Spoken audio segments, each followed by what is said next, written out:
दामन पे 70 दाग भी होंगे तो वो जहेज का लेप लगा के हर बेटी को भी आने की ताकत रखते। ये फिक्र तो उस गरीब को होती है ना जिसके पास इज्जत के सिवा कोई दौलत नहीं होती। ये तो वो सोचेगा जिसके दामन में सिर्फ इज्जत ही इज्जत है। बेटी को देने के लिए मर्सिडीज फॉर्च्यूनर नहीं है, बेटी को देने के लिए 4 व्हीलर नहीं है।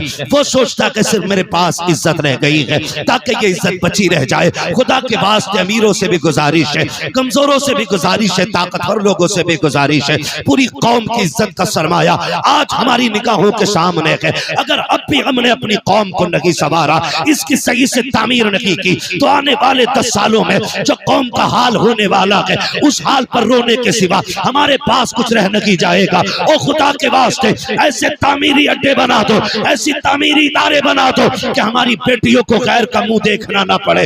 अरे बेटियों की बात तो छोड़ो, अगर बेटों को भी तालीम देनी होती है हम गैर के आगे गधे बन के खड़े होते हैं, 10-5 लाख डोनेशन देते हैं, तब जाके हमारे बच्चों को एक अच्छी यूनिवर्सिटी में एडमिशन मिलता है। उसके बाद भी सीट के लिए हाथ बांधे खड़े रहते हैं। कब तक गुलामी करते रहोगे, कब तक दूसरों के तलवे चाटते रहोगे? बंद करो ये तमाशों की महफिलें, आगाज करो तालीम के मयार इदारों का और ये जमाने को बता दो हम मोहम्मद अरबी के गुलाम हैं। ना कल किसी के मोहताज थे, ना आज किसी के मोहताज हैं। खुदा ने मुस्तफा के गुलामों को वो ताकत बख्शी है कि हम जब चाहे जहां चाहे वहीं से खड़े होकर के अपनी कौम की मयार का आगाज।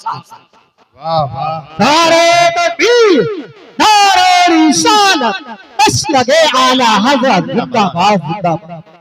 याद रखे दीन की जिम्मेदारी हर मुसलमान की है, मिंबर से लेके नीचे तक, पीर से लेके मुरीद तक, उस्ताद से लेके शागिर्द तक, बाप से लेके सलामत रहे, बाप से लेके बेटे तक, सब पे लाजिम है। और दीन की जिम्मेदारी सबको करनी चाहिए, पूरी कोशिश रहे।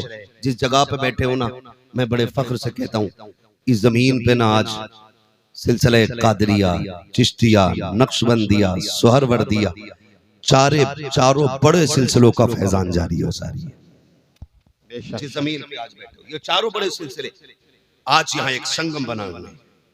यहाँ पे कादरी सिलसिले का फैजान भी है, यहाँ नक्शबंदी का भी है, सुहरवर्दी का भी है, सिलसिले चिश्तिया का भी है, चारों सिलसिलों का फैजान जारी है।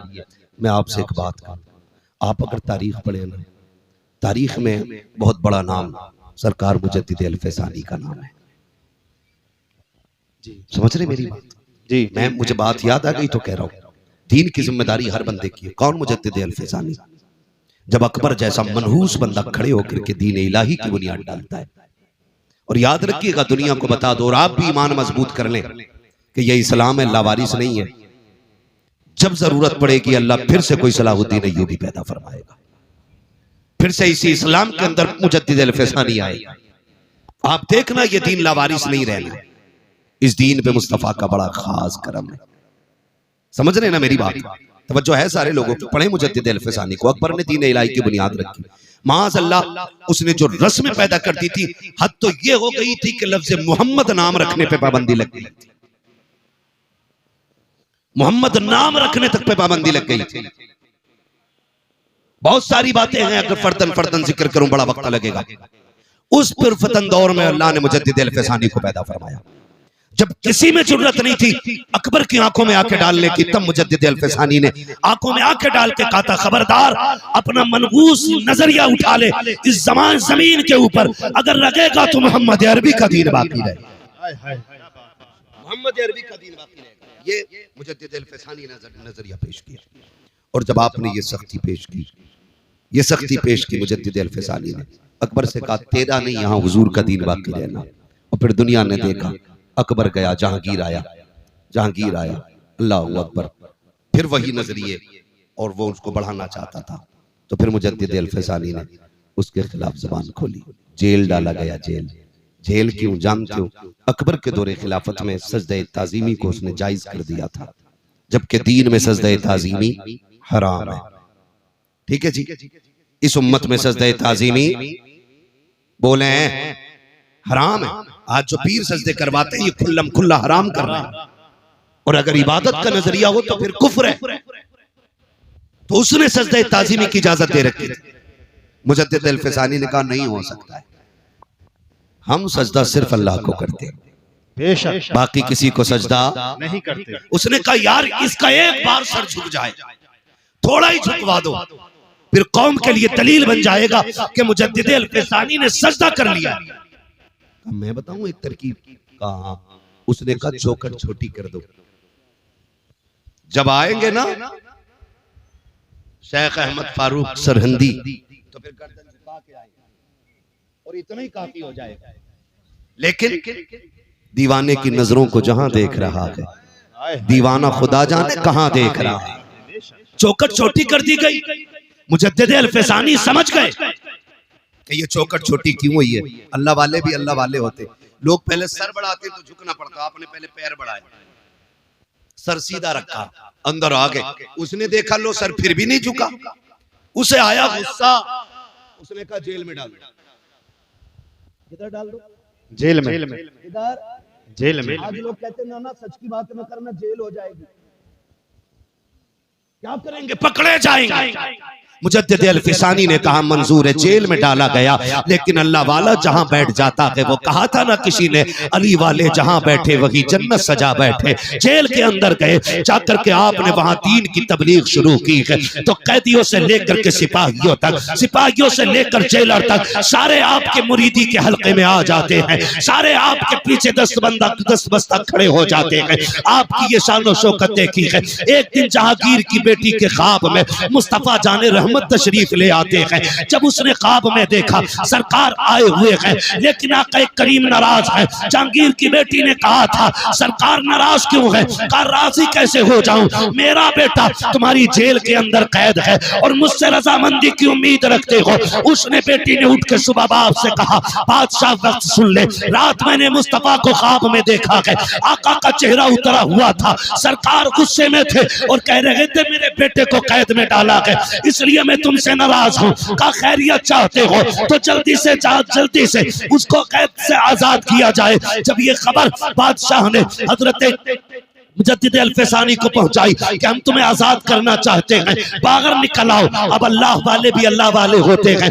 आज के कैदी को खबर मिल जाए कि तुम आजाद कर दिए गए हो, कूदता हुआ दौड़ता है, फटाफट भागता है कि लो जी आजादी मिल गई है। मगर बाहर मेरे मुजद्दिद, तेरे हौसले को सलाम, तेरी अज़मत और रिफ़त को सलाम। बादशाह के वक्त कह रहा है तुम्हें आजाद कर दिया गया है, लेकिन मुजद्दिद अल-फ़सानी ने कहा था ना ना ना ना, मुझे आजादी नहीं चाहिए। का फिर का मेरी कुछ शर्तें हैं। का कौन सी शर्तें हैं? का पहली शर्त तो ये है कि जितने लोगों को तुमने हक बोलने की बुनियाद पे जेल में डाला है, मुझसे पहले उन्हें आजाद करना पड़ेगा, पहले उनको आजाद किया जाए। मेरी दूसरी शर्त ये है कि जो अकबर ने दीन इलाही की बुनियाद रखी है, उस बुनियाद को उखाड़ करके दीन मुहम्मदी को कायम करना पड़ेगा।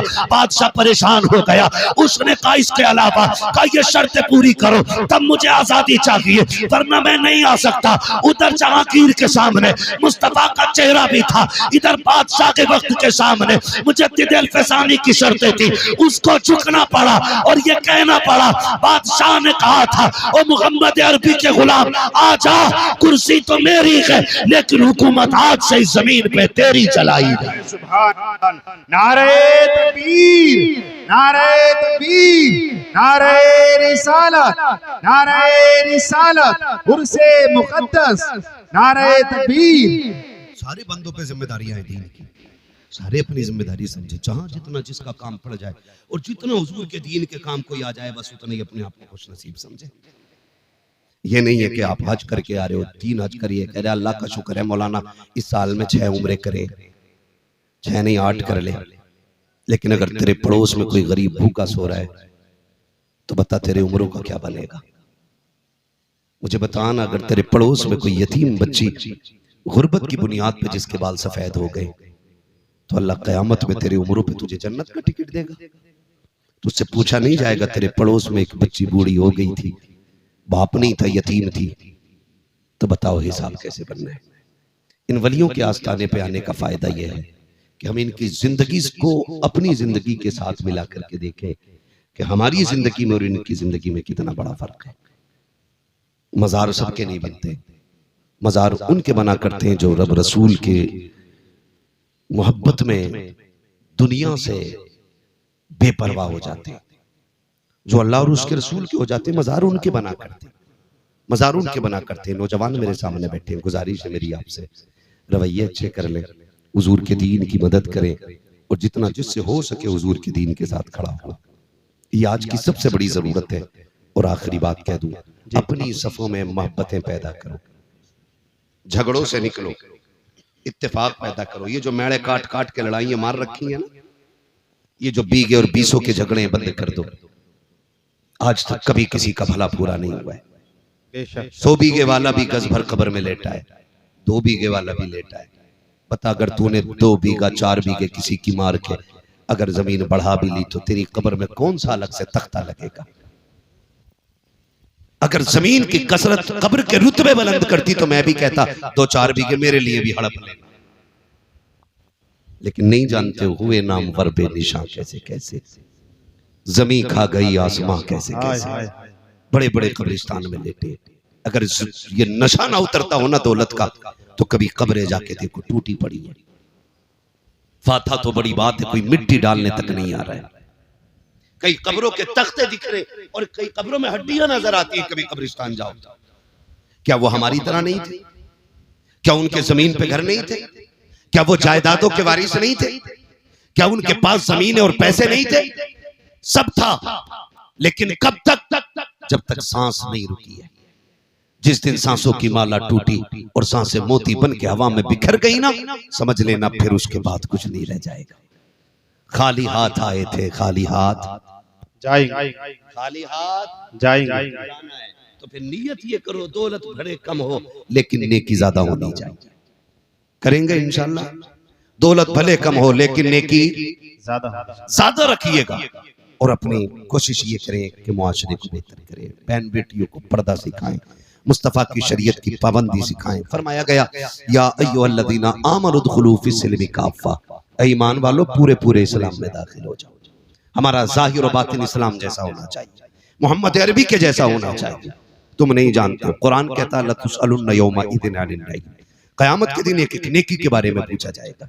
चल मैंने तुझे गाड़ी दी थी, बता इसका काम दीन में कितना लगाया तूने।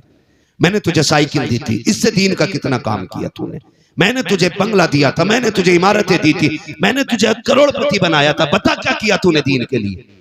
फिर हिसाब लगाना है, कितना पैसा तमाशे पे लगा के आए, कितना पैसा ढोल तमाकों पे लगा के आए, कितना पैसा रब के कुरान के लिए लगाया गया, कितना पैसा दीन के लिए लगाया गया। एक एक रत्ती रत्ती का हिसाब होना है।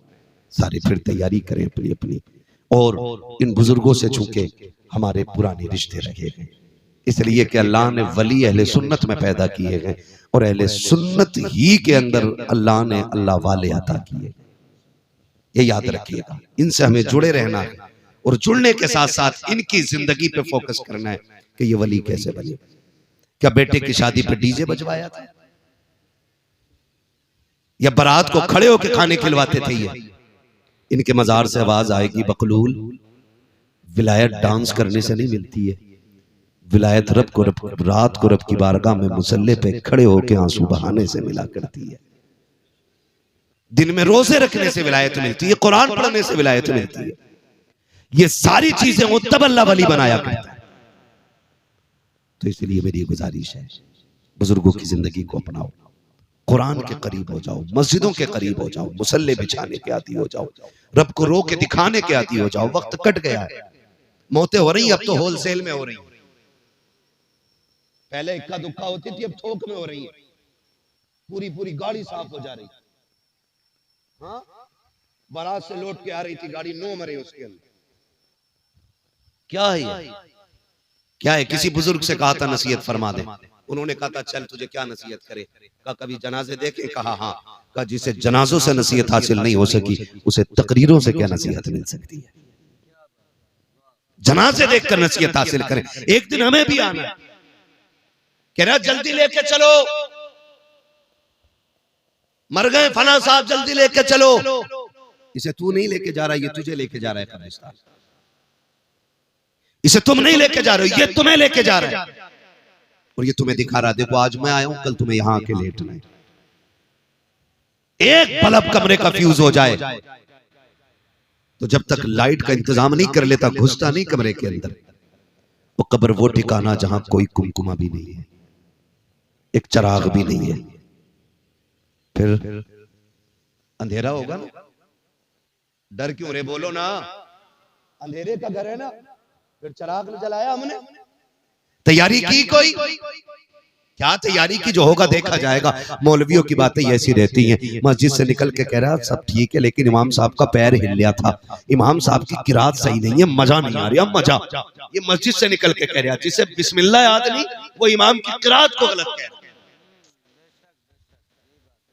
हाँ, और मालूम है ये क्या क्यों रहा है? मजा नहीं आ रहा। इसके बेटे की फातिहा में इमाम साहब लेट हो गए, इसलिए झगड़ा निकाल के कह रहा है नहीं नहीं इमाम साहब की किरात अच्छी नहीं है। अगर इससे पकड़ के पूछ लो ना दुआए कुनूत सुना, तो कह रहा पता नहीं जी दुआए कुनूत होती क्या है। अगर इससे पूछो ना उम्मत किसकी है, तो कह रहा भूरों के मोहल्ले में रह रहा हूँ, इसे उम्मत तक की तमीज नहीं है। उलमा पे उंगलियां उठाने वालों, हाथ जोड़ के तुमसे कहता हूँ खुदारा अपने उलमा का एहतराम करना, अपने इम्मा के खिलाफ मत जाना। जो कौम अपने रहनुमा के खिलाफ जाया करती है उसकी दुनिया भी बर्बाद कर दी जाती है, आखिरत भी बर्बाद कर दी जाती है। तैयारी पूरी है, जो होगा देखा जाएगा। कब्र के सवाल जानते हो कितने सवाल होने कब्र में? कितने? इनकी उंगली देख के ना बताओ, हो सकता है मैं इनके इशारे से इत्तेफाक ना रखता हूं। कितने सवालों ने? 3 होने। तैयारी तो फिर पक्की हो गई होगी। हाँ बहुत अच्छे। कह रहा मौलाना हम यहाँ उर्दू बोलते हैं, कब्र में अरबी कैसे बोलेंगे? मैंने कहा यहीं सीख ले मेरे भाई, अल्लाह की तौफीक से अल्लाह जब आसानी फरमाएगा तो सब समझने लग जाएंगे, सब समझने। मगर बहरहाल तैयारी भी करनी है, तैयारी भी करनी है।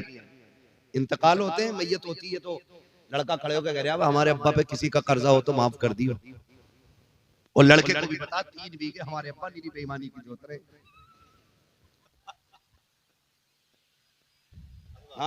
हक बात पता होता लड़के को अब्बा बेईमानी की जोत रहे, और कह के गए थे इसके कागज दबा के रखना। और रस्मन कह रहा अब्बा ने किसी का लिया हो तो दे दियो, माफ कर दियो। पहले कह भाई मेरे अब्बा पे 3 बीघे बेईमानी की थी, वो ले लो नहीं चल के। उससे कहते हैं तो कह रहा वो तो अब्बा ने तो बेईमानी करी थी, मैंने तो नहीं करी, हिसाब अब्बा देंगे, मैं क्यों दूं? ये कंडीशन हमारे बाप से मोहब्बत की है हमारे। खबर पे खड़े हो कह रहा किसी का हक मारा हो तो माफ कर देना। तुम्हें पता है आज तुम्हारी माफी से कुछ नहीं होने वाला है। आज तुम जितने चाहो हाथ जोड़ लो, अब किताब बंद हो गई है, अब इसका रजिस्टर बंद किया जा चुका है। अब तेरी माफी से क्या होने वाला है, ये फिक्र तो मरने वाले को मरने से पहले होनी चाहिए थी।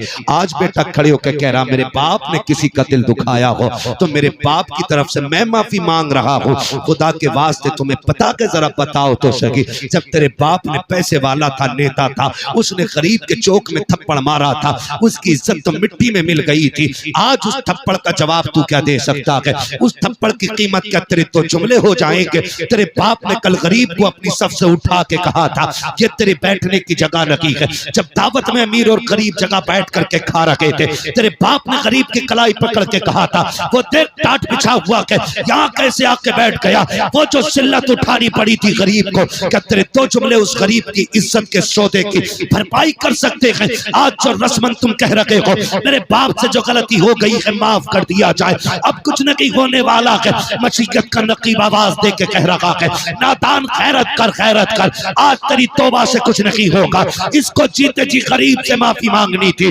इसको जीते जी गरीब को राजी करना था, जिस कमजोर को इसने सताया था उससे माफी मांगनी थी। अब माफी के दरवाजे बंद है, अब आ रहा है कब्र में, अब एक एक लम्हे का हिसाब लिया जाएगा, एक एक थप्पड़ का बदला लिया जाएगा। इसके सितम से जो गरीब रोया था एक एक आंसू का बदला लिया जाएगा। मालिक बता तो सकी कब इसको जन्नत दी जाएगी? तब मशीयत का नकीब कहेगा इसको ताकत पे भरोसा था लेकिन गरीब को खुदा पे भरोसा था। गरीब आज का दिन सब्र कर रहा था कि कभी मैं भी कब्र जाऊंगा, अपने रब से इसकी शिकायत करूंगा। अब मैं गरीब के करीब हो गया हूँ, गरीब मेरे करीब हो गया है। अब तेरी माफी से नहीं बल्कि उस वक्त तक इसे जन्नत नहीं दूंगा, जब तक एक आंसू का बदला नहीं दिला दूंगा। इसलिए खुदा के वास्ते कब्र पे खड़े होकर के माफी से कुछ नहीं होने वाला है। अगर भलाई चाहते हो जीते जी माफी मांग लो, ताकि अल्लाह तुम्हारी कब्र को जन्नत की क्यारी बना दे। नारे तकबीर, नारे रिसालत, नारे वसीयत, उर्से मुकद्दस, हज़रत अल्लामा मुफ्ती हमाद साहिब मुरादाबादी जिंदाबाद। वो जो है सारे लोग करेंगे इंशाल्लाह जीते जी। एक बात में हम बहनें भी बैठी हुई हैं, थोड़ी सी सुन लें। मैयत का वक्त आता ना, मरने के बाद मरवे के कपड़े खसोट लेती है, हाय जी माफ कर जाओ। मरने के बाद उसके कपड़े फाड़ रही है, जो गलती हो गई माफ कर दो मेरी बहन मेरी बेटी, अब तो वो मर चुका है। अब जितना चीखना चाहे चीख ले, कुछ नहीं होने वाला है। काश ये माफी तूने उसकी जिंदगी में मांग ली होती। शोहर से मरने के बाद माफी औरतें पकड़ के लाती है, पैर चूम ले। जिसने जिंदगी में कभी शोहर के हाथ नहीं चूमे, मरने के बाद पैर चूम रही, दम निकलने के बाद कह रही है माफ कर दिया जाए। मेरी बहन बेटी सुन, तू कितनी शर्फ वाली है तू जाने या खुदा जाने, लेकिन कायनात में एक बहुत बड़ी शर्फ वाली जात को सैयदा कायनात खातून जन्नत फातिमा ज़हरा कहा जाता है।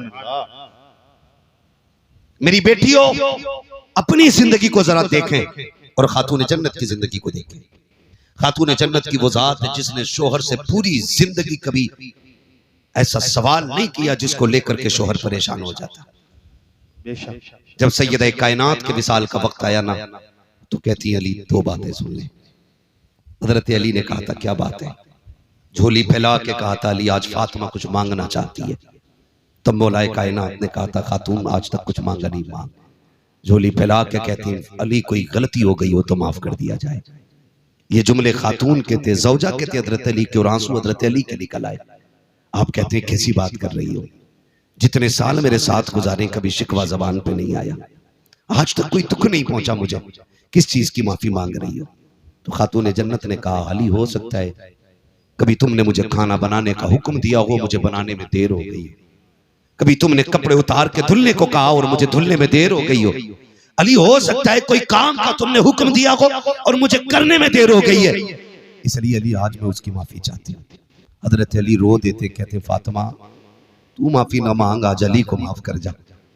कहा फातिमा आप मेरे शोहर है, मेरे सरताज है, मुझे शर्मिंदा ना करें। कहा क्यों? मुझे डर लग रहा है कहीं ऐसा ना हो मुस्तफा खड़े हो और खदीजतुल कुबरा भी हो और फातिमा तुम भी हो, कहीं ऐसा ना हो हुजूर मुझसे पकड़ के कहे मेरी बेटी फातिमा पूरी जिंदगी तेरे घर पेट भर के खाना ना खा सकी।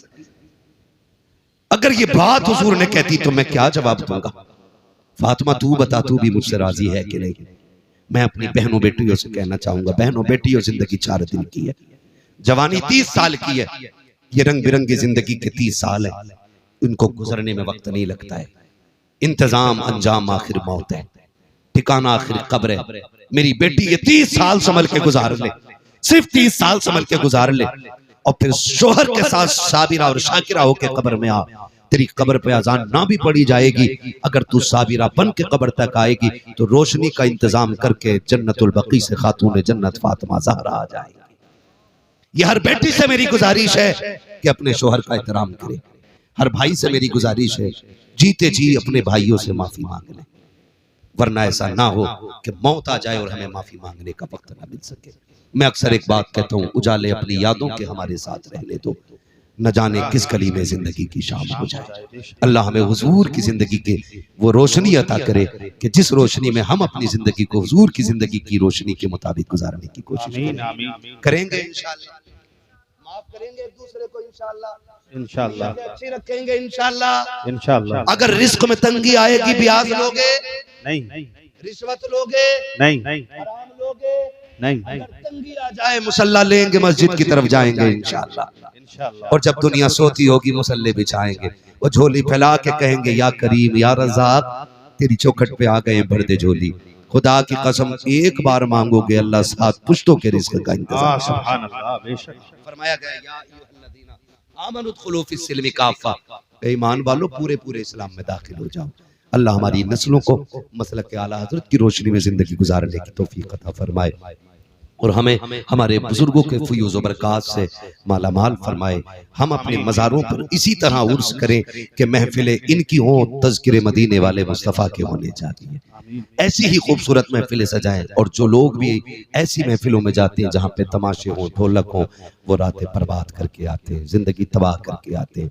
अल्लाह हमारे नौजवानों को अक्ल सलीम अता फरमाए और हमारे मज़ारों के सज्जादगान को इसी तरह की समझ और इसी तरह की सूझबूझ अता करे कि उनके मज़ारों पे दुनिया भी तमाशे नहीं, मदीने वाले के जिक्र की महफिलें सजती रहे।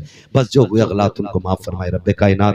जिंदगी ने दिया साथ, फिर होगी मुलाकात, चमन रहा फूल खिलेंगे, जिंदगी रही फिर मिलेंगे, मुसाफिर हम भी मुसाफिर हो तुम भी, किसी मोड़ पर फिर मुलाकात होगी। सारे लोग कलमा शरीफ पढ़ लीजिए, ला इलाहा, और जोर से ला इलाहा इल्लल्लाह।